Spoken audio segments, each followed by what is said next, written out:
Ponto de partida de sexta-feira do ar. Isso quer dizer que não tem TP, não tem roteiro, sou eu, são vocês, são os comentários, as acusações gravíssimas, os elogios, as brincadeiras, as perguntas que vocês me fazem ao longo da semana. E quem somos nós aqui?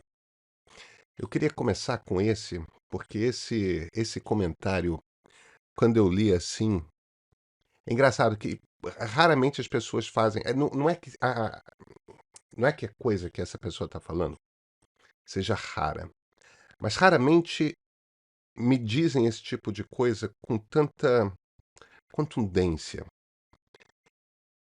e demonstram de forma tão cabal o quanto que compreendem pouco de política. Hércules Mateus de Der Wirs. Vocês do meio ficam desesperados quando seu ídolo Lula faz suas atrapalhadas. Vocês entram em pânico com a possibilidade de ele não ser reeleito. Vocês o elegeram sabendo sua ideologia e a do PT. Vocês ainda se denominam liberais e alguns ainda dizem não ser de esquerda. Um liberal clássico jamais votaria e apoiaria um sujeito tão desclassificado como eles, Lula e sua corja PT. Vamos lá. Primeiro, não é vocês do meio. Quem se diz liberal aqui sou eu. Se por acaso alguma outra pessoa o diz, nem todo mundo é, aí é com cada um. Não é comigo, tá bom? Hércules, o que você entende por liberalismo? O que você chama de liberalismo clássico? Tradicionalmente, a gente usa esse termo liberalismo clássico para tratar do liberalismo até o final do século XIX, tá bom? Aquelas coisas, é meio que nem neoliberal, né? As pessoas saem empregando o termo de forma genérica e tal, mas eu acho que você está querendo dizer com liberal clássico, assim, tipo algo que seria liberal verdadeiro, liberal para valer, liberal que vai ali na raiz do pensamento liberal. Vamos pensar Jair Bolsonaro. Não, porque, tipo, não fui só eu, né? Todo o PSDB do tempo do Fernando Henrique, ou 99,9% do PSDB do tempo do Fernando Henrique, votou no Lula em 2022. Então, aquilo que chamamos de liberal nos anos 90 aparentemente não se encaixa aí na sua definição, né? Vamos pensar Jair Bolsonaro. Como é que você acha que o Barão de Montesquieu teria se comportado numa eleição? Ele é o cara que inventou a ideia, ele é um dos mais importantes filósofos liberais do iluminismo. Ele inventou a ideia da divisão de três poderes: legislativo, executivo, judiciário. Porque na cabeça dele era fundamental que um Estado liberal, porque isso é um conceito liberal, não concentrasse o poder nas mãos de ninguém. Então você precisava dividir o poder do Estado e fazer com que um cortasse o poder do outro. Quem legisla não julga, quem julga não executa orçamento, quem legisla não executa orçamento. No Brasil está torto, porque quem está legislando está executando orçamento. Não pode, mas essa é uma outra discussão. E foi o Bolsonaro que implementou esse troço, né? Como é que você acha que o Barão de Montesquieu teria reagido perante um presidente da República que acha que o executivo está acima dos outros poderes? Que ficava reclamando, como se fosse uma ofensa pessoal a ele, de qualquer decisão do Supremo que fosse contra ele. Que ficou em pé de guerra com a Câmara dos Deputados enquanto Rodrigo Maia era presidente porque achava que a Câmara estava contra ele. Que não conseguia compreender que a Câmara podia fazer o que a Câmara quisesse fazer dentro da Constituição. E se isso, por acaso, tirasse poderes do presidente da República ou derrubasse ou interferisse em ordens do presidente da República, essa é a ideia.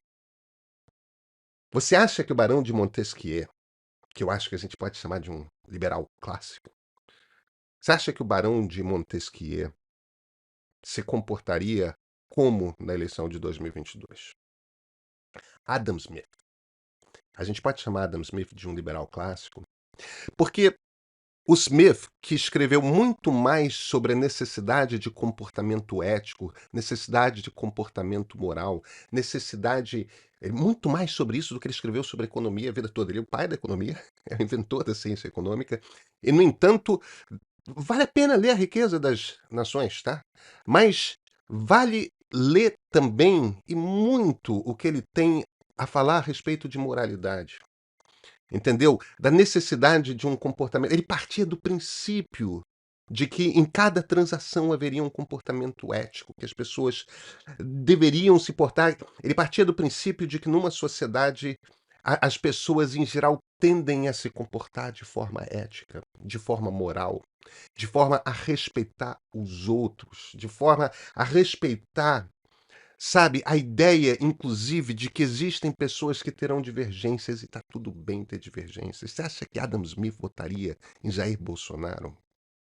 Você acha que os utilitaristas ingleses, vamos para o século XIX, você acha que os utilitaristas ingleses, que basearam toda a sua filosofia, toda, na ideia de que o Estado deve tomar decisões que façam o melhor possível para a maior quantidade possível de pessoas. Se acha que, perante a maneira como Bolsonaro lidou com a pandemia da Covid-19, você acha que os utilitaristas tratariam o Bolsonaro como liberal ou iliberal?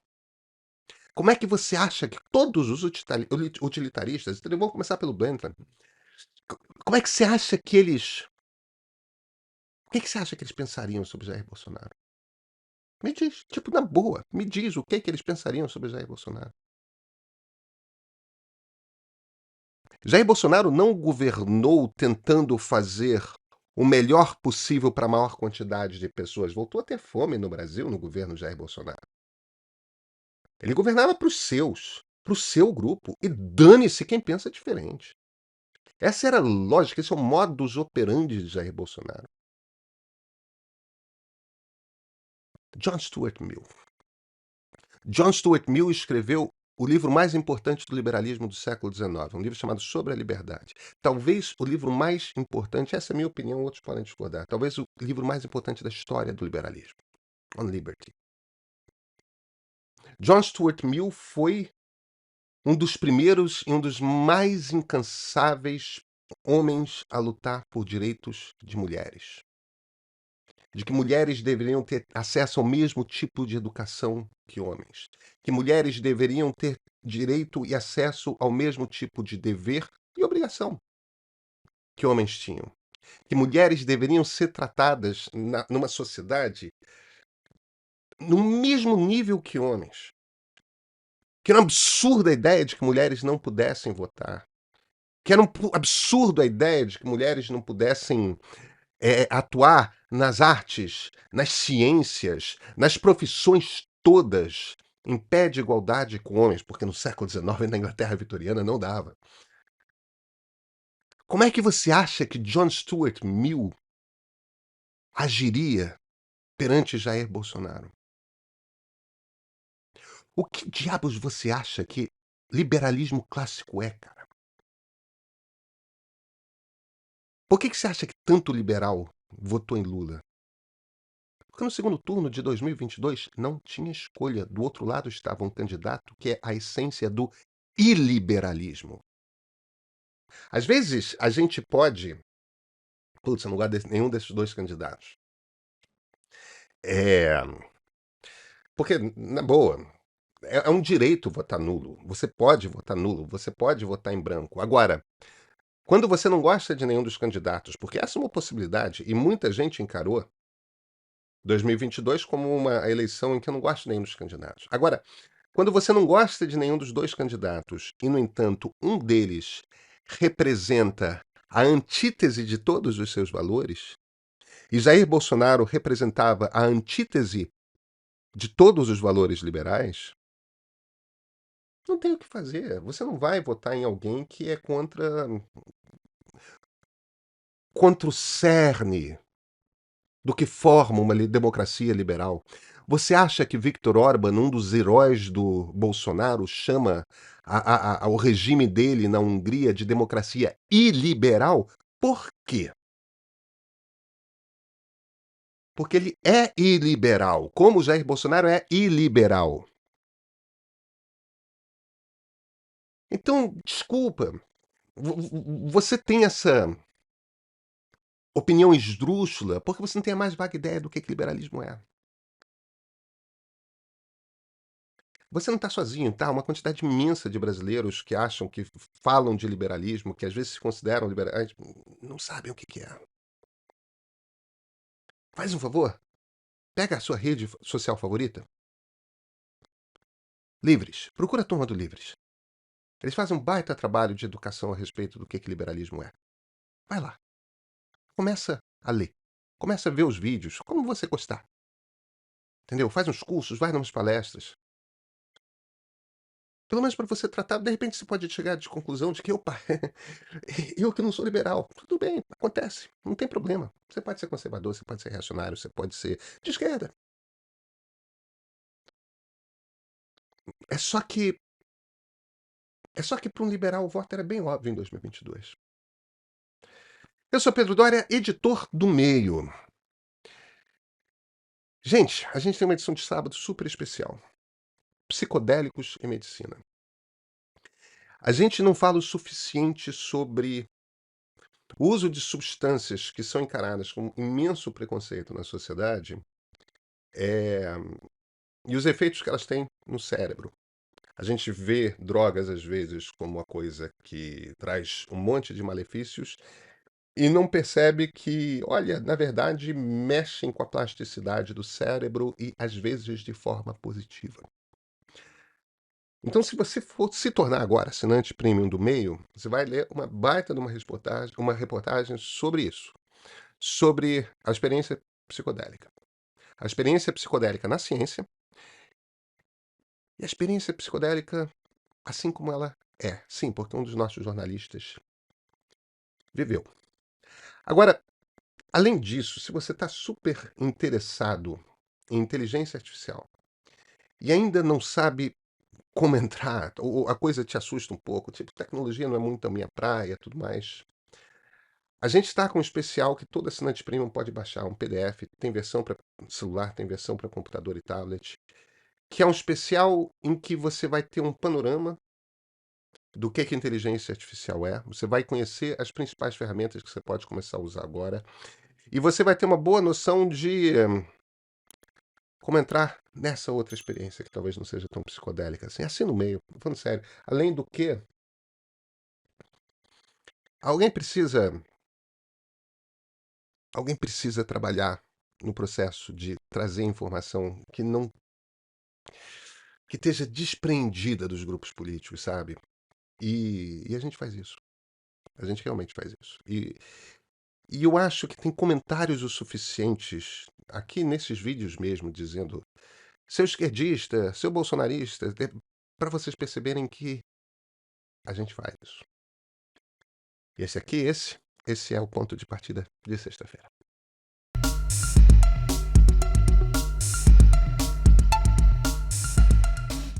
Ah, me desculpa se eu perdi um pouco a paciência na resposta, na primeira resposta. É que tá errado, entende? Eu às vezes realmente me irrito um pouco com essa coisa do. Quando o comentário vem com uma certa empáfia, assim, de como que você acha que um liberal clássico? Eu sei como é que um liberal clássico agiria, entendeu? Não é que eu pense como um liberal clássico. Eu sou um liberal do século XXI. As coisas mudaram do século XIX ao longo do século XX e do século XXI. Mudaram de muitas formas e outras preocupações entraram no liberalismo. É só que mesmo ali no corte do liberal clássico, não tem como engolir Jair Bolsonaro. Não tem como engolir Jair Bolsonaro. Ele é tão obviamente iliberal e as pessoas ficam nessa de, o Paulo Guedes, isso, aquilo. Gente, desculpa, não encaixa nos preceitos mais básicos da filosofia, entendeu? Então, perdoem. É só porque Às vezes a gente tem que ficar repetindo essa coisa dos conceitos básicos do que cada coisa é, e é importante a gente olhar para o debate político em cima, em cima do que os conceitos querem dizer e não do que a gente gostaria que os conceitos fossem, e não do que a gente aprendeu no Twitter, em postzinho com frases, entendeu? Ah, e não é ficar repetindo liberdade, liberdade, liberdade, eu sou liberal, tudo bem, o exercício da liberdade, o dar liberdade para todo mundo e ainda assim a gente conseguir manter a sociedade íntegra, não fazer com que a gente não transforme o mundo num mundo em que o mais forte ganha do mais fraco porque todo mundo pode todo mundo, a gente tem que ter uma noção de como que se pensa a liberdade. Como que se pensa a compatibilidade de liberdade com viver em sociedade? Porque as duas coisas são importantes. E se você não compreende quais são os limites, aí você não vai conseguir mesmo entender como que um sujeito que simplesmente está fazendo um discurso de liberdade para o mais forte é, na verdade, iliberal. Entender esses conceitos é importante, pelo menos, para discutir direito. Entendeu? Para discutir usando os termos corretos para as coisas certas. É só isso. DF é Silva. O Pedro exagerou dessa vez. Ele critica o Lula quase que pelos seus sentimentos íntimos e não pelo que o governo efetivamente fez. Ele está se queixando das críticas que eu tenho feito ao Lula. é, e eu acho que ele está errado. Eu acho que eu realmente acho que tenho deixado extremamente claro que existem três entidades distintas. Uma entidade é o PT, uma segunda entidade é a pessoa Lula e uma terceira identidade é o Poder Executivo, é o governo brasileiro que é encabeçado por Lula, digamos assim, pessoa jurídica. Eu acho que existem nuances claras entre esses três grupos. Agora, o Lula é também um político e o Lula sabe que existe peso na maneira como ele age. Uma das teses que a gente ouve dentro do PT a respeito de por que existe essa dissonância entre a maneira como o governo age e a maneira como o PT age, é que seria meio que uma política good cop, bad cop, né? Tira bacana, tira malzinho. Que é aquela coisa do interrogatório de filme policial americano, que entram dois policiais, e um policial tá todo camarada, e o outro policial tá durão, e o policial camarada, tipo, fala as coisas pra mim, porque senão eu não consigo segurar meu companheiro. Sabe aquela coisa? Então, na verdade, a nota do PT seria uma maneira de o Lula acenar para a esquerda, aí o Itamaraty é a maneira de o Lula acenar para quem não acha. Porque ele tem esse problema, né, cara? Ele tem um lado importante da base lulista, da base de esquerda, que quer defender Maduro porque quer, porque Maduro é de esquerda e dane-se que é um ditador, entendeu? São pessoas que são de esquerda e não são democráticas. E elas são fortes dentro do PT. Então o Lula tem esse jogo. Agora, independentemente disso, a crítica que eu faço ao Lula é o seguinte: o problema não começou agora. A democracia venezuelana vem se degradando há por baixo de 10 anos. Por baixo desde a eleição de 2012. Agora, a gente poderia estender a 2001, 2002, eu não lembro exatamente o ano, quando Chávez fez a interferência na Suprema Corte venezuelana para dobrar o número de juízes na Suprema Corte para ter uma Suprema Corte chavista. Aquilo ali já era submeter um dos três poderes ao executivo. Então, os gestos de autocratização da Venezuela já vem há algum tempo. Foi o Chaves que começou a cercear o espaço para a livre imprensa. Então, quando a gente chega na presidência Maduro, a gente não tem uma autocracia fechada, a gente não tem uma ditadura fechada, mas o Maduro só segue fechando aquilo que já não era uma democracia há algum tempo, entende? E o PT tem uma política, o Lula pessoalmente tem uma política que é de passar a mão, cara. Entendeu? Durante os governos Lula e Dilma, financiou-se muita coisa na Venezuela, financiou-se coisa em Cuba. Aí a gente pode argumentar, não, mas existia a expectativa de que aquele financiamento voltaria para o Brasil, afinal de contas eram empresas brasileiras, empreiteiras brasileiras que estavam sendo contratadas, afinal de contas aquilo formaria uma dívida, que são dívidas que não são pagas, né?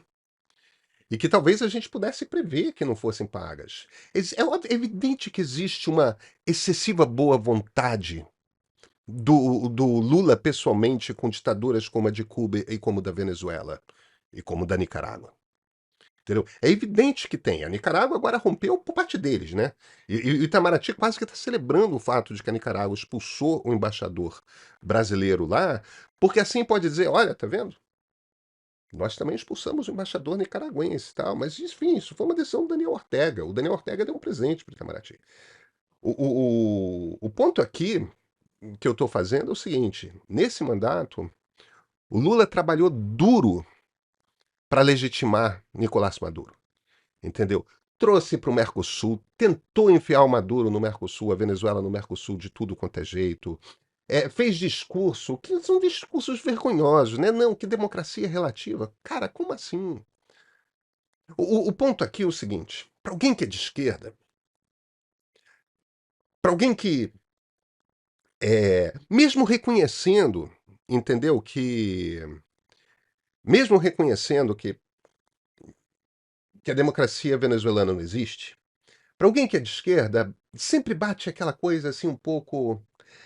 Ah, mas veja, só são palavras, é bobagem, deixa o Lula, é um cara de uma certa idade, se encontra com esses caras todos há 20, 30 anos. E no caso do Chaves, no caso do Ortega, é isso mesmo. Entendeu? Se conhece há muito tempo, é difícil, sabe como é que é, tal. Tem um encantamento lá da esquerda com a Revolução Cubana. Foi em 1959, meu Deus do céu. Não dá para crescer? Não dá para chegar aqui no século XXI, não? Enfim, eu entendo que para pessoas de esquerda bata como uma coisa assim, ah, veja, só são palavras. São mais que palavras, são ações de diplomacia. Luiz Inácio Lula da Silva, como presidente do Brasil neste mandato, neste terceiro mandato, trabalhou muito duro, se desgastando para legitimar Nicolás Maduro. E os caras dentro do Palácio do Planalto tomaram um susto quando começaram a bater pesquisas, isso no ano passado, no Planalto, mostrando o quanto que a popularidade do Lula numa certa classe média tinha decaído, tinha deixado de ser tá em aprovação para desaprovação por causa disso. Para eles era uma coisa que eles podiam fazer e ninguém ia ligar. O problema é que tem dois grupos aí. Primeiro, a extrema-direita, o bolsonarismo, fica batendo nessa coisa de Venezuela o tempo todo. Mas não é só isso. Existem pessoas anti-bolsonaristas como eu, para quem democracia é um valor com o qual você não devia brincar. E, ainda mais quando você quase sofreu um golpe militar. Ainda mais quando planejou-se um golpe para derrubar a democracia que era a sua presidência, no caso do Lula. Tipo, espera-se um respeito um pouco maior com o regime democrático. A compreensão de que existe um movimento internacional populista autoritário que não é só de direita. Na Venezuela é de esquerda. Para submeter democracias, para derrubar democracias. E que esse sistema, esse negócio é um jogo. Por que você acha que o Putin se dá bem com Trump e se dá bem com Maduro? Se dá bem com Orbán e se dá bem com Ortega? Por que vocês acham? Porque a lógica é a mesma. Então, não, desculpa. Minha crítica não é o que eu acho que o Lula é. Minha crítica é o que o Lula é. Fernando MPR. Pedro Doria conta a história das políticas americanas no mundo e parece que não ouve ou não entende a gravidade do que fala. Promoveram uma ditadura de 20 anos no Brasil, destruíram vários países no Oriente Médio e produziram desastres para outros povos. Mas agir com desconfiança contra a política americana para o Brasil é autoritarismo e preconceito. Devemos perdoar e aceitar de bom grado porque eles têm sempre a boa intenção e valores elevados para nós. Para mim é mais confortável pensar que ele recebe dos americanos para falar isso, porque imaginar que é de graça é muito duro. Fernando, eu vou meio que ignorar essa ofensa boba. Entendeu? Você acha o quê? Que o Departamento de Estado me paga para eu falar no YouTube a favor dos Estados Unidos? Tipo, se toca, né? Você está fazendo uma acusação evidentemente muito grave. O que é, né? Você está me chamando de corrupto. Eu acho isso grave pra cacete.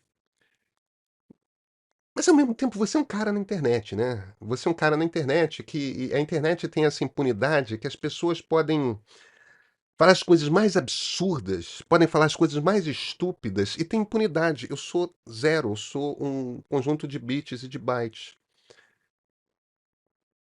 Mas vamos lá, preste atenção no que você está dizendo. Parece que o Pedro Doria não ouve o absurdo que ele próprio está dizendo.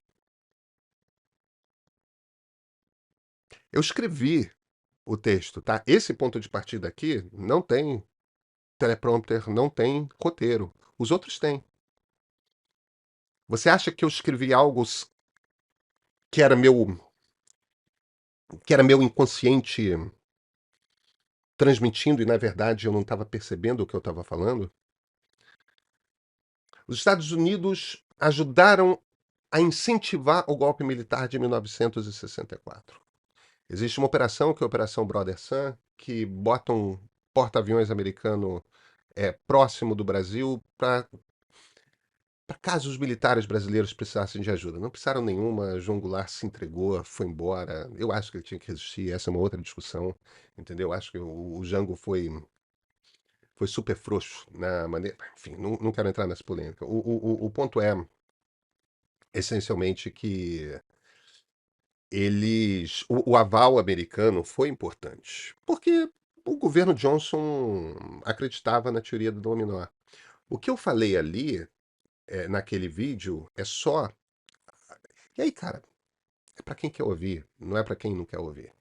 Entendeu? Eu não tô falando perdoar. Eu não sei o que é perdoar o passado. Eu tenho que perdoar alguma coisa que foi feita por pessoas que já não vivem mais há algumas décadas. Lyndon Johnson morreu faz bastante tempo. Entendeu? Castelo Branco já morreu faz bastante tempo. As pessoas que deram o golpe militar estão todas mortas. Chico Ciência já está morto faz muito tempo. Entendeu? Estamos no outro mundo. Não tem que perdoar nem nada. Eu tenho que ler como livro de história. Porque é história. Eu não estava vivo. Entendeu? Fazia 50 anos esse ano. Eu não estava vivo naquela época. Nasci 10 anos depois do golpe militar. Faz muito tempo. É mais de meio século. Então não é uma questão de perdoar ou não. É uma questão de compreender. História a gente tem que compreender. É isso. Agora, não se engane. A gente não tem uma ditadura militar porque os americanos quiseram. A gente tem uma ditadura militar porque um conjunto de políticos brasileiros, um conjunto de empresários brasileiros, um pedaço da classe média brasileira e o Exército Nacional, Marinha Aeronáutica também, mas principalmente o Exército Brasileiro, decidiram dar um golpe de Estado e por fim à democracia frágil que o Brasil tinha. Quem construiu a nossa ditadura militar fomos nós. Os americanos a apoiaram. Mas isso é diferente de o apoio que os russos deram a infindáveis, os soviéticos deram a infindáveis ditaduras no espaço deles? Não é. Entendeu? É isso. É um período que tem muitas ditaduras no mundo, em que existem duas potências, e as potências estão lutando de um determinado jeito que a gente chamava de Guerra Fria, que é, ao invés de se enfrentarem, elas se enfrentaram espalhando ditaduras pelo mundo, cada qual as suas. E o Brasil faz parte desse jogo. Porque a história do mundo entre os anos 60 e os anos 80 é essa. Entre os anos 50 e os anos 60 é essa. Desculpa. Entre os anos 50 e os anos 80 é essa. Essa é a história do mundo. Agora, a gente não vive mais naquele mundo. Então, você quer o quê? Não falo com franceses porque aquele Napoleão quer conquistar a Europa toda. Eu acho isso absurdo. Não falo com os alemães porque Hitler, eu vou te contar. A história vira, sabe? Então, o importante é claro que é importante a gente compreender como que se deu a relação entre Estados Unidos e América Latina na década de 1960, na década de 1970 e na década de 1980, é fundamental, mas é igualmente fundamental a gente compreender que isso tem muito pouco a ver com a maneira como se dá a relação dos Estados Unidos com a América Latina agora em 2024. É fundamental compreender que, sendo o Trump, sendo Kamala Harris o próximo presidente dos Estados Unidos, a política externa vai ser muito diferente. E existem motivos fortes para a gente torcer muito no Brasil se estamos preocupados com democracia. Para a gente torcer muito por uma vitória de Kamala Harris. O ponto é esse. Agora, Eu não sou cristão, cara, eu sou ateu. Então esse papo de perdoar, isso não bate muito comigo, entendeu? Perdão eu discuto no divã com o psicanalista. E é uma coisa que é da vida pessoal, entendeu? É das minhas relações com minhas ex-mulheres, namoradas, amigos, pai, mãe. É, perdão é dessa esfera, da esfera privada. Colegas de trabalho, amigos, sabe? Não é uma coisa de nações. Nação a gente tem que entender como é que é a relação. Agora, se você acha que é irrelevante isso tudo e que se você quer viver nos anos 60, quer viver combatendo 1964 até hoje, manda ver, bicho. Manda ver. A minha expectativa é de viver em 2025 no ano que vem. É só isso. Gente, vamos estar, né? É hora.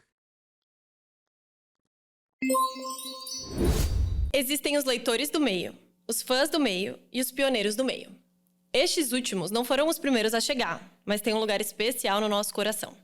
Participam com a gente de um grupo de Zap, dão ideias de pautas e projetos e recebem nossas novidades em primeira mão.